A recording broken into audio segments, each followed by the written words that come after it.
Updates at pinakahuling mga usapin sa mundo ng palakasan. Atin ang pakinggan dito sa Ang Pilipinas Ngayon.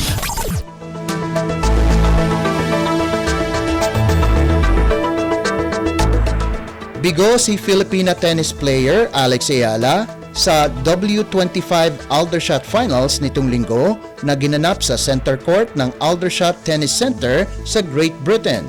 Sa kanyang ikatlong pagsasalang sa finals ngayong taon, natalo ang third-seeded na si Ayala kay number 6 seed Destiny Ayava ng Australia 6-3, 4-6, 1-6. Una nang nakuha ng WTA World number 248 na si Ayala ang titulo sa W25 Yekla sa Murcia, Espanya noong Hunyo at sa W25 Roehampton sa London nitong nakalipas na linggo.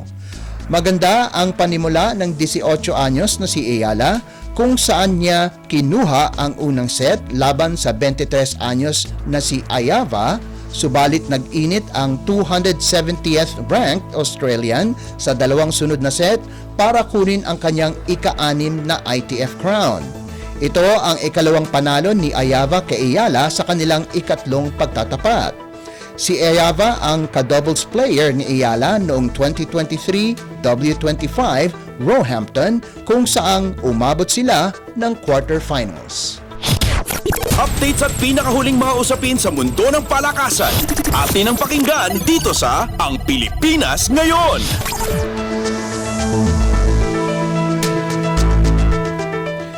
Pagkatapos ang pagbisita sa Visayas at Mindanao, bumalik na sa Maynila ang Naismith Trophy nitong linggo, 5 araw bago magbukas ang 2023 FIBA World Cup.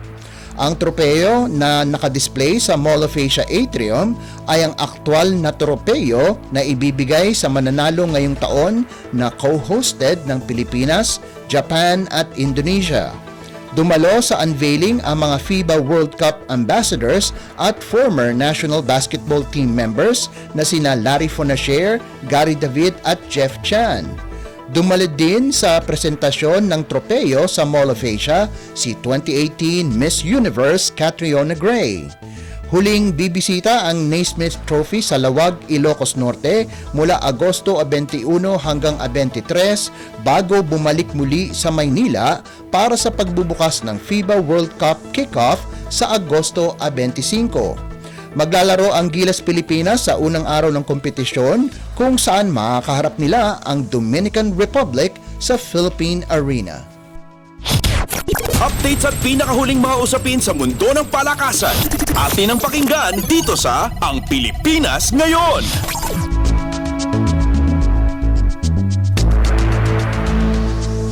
Tinambakan ang Rain or Shine Elasto Painters sa kanilang huling salang sa Jones Cup. Sa bisa na 115-61 demolisyon, bigo ang koponan ni Coach Yang Giao sa NCAA Division I team na University of California, Irvine ng Estados Unidos na ginanap sa Taipei Heping Gymnasium.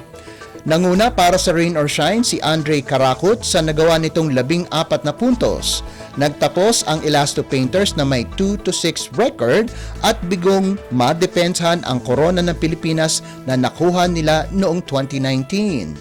Sa kabilang banda, no bearing ang laro ng mga Amerikano laban sa Gilas dahil nakoponan nila ang korona noong Sabado pa lamang kung saan tinalo nila ang Chinese Taipei Team A.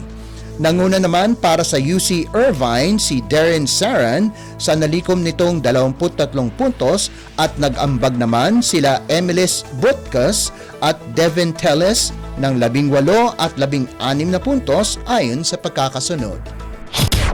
Updates at pinakahuling mga usapin sa mundo ng palakasan. Atin ang pakinggan dito sa Ang Pilipinas Ngayon.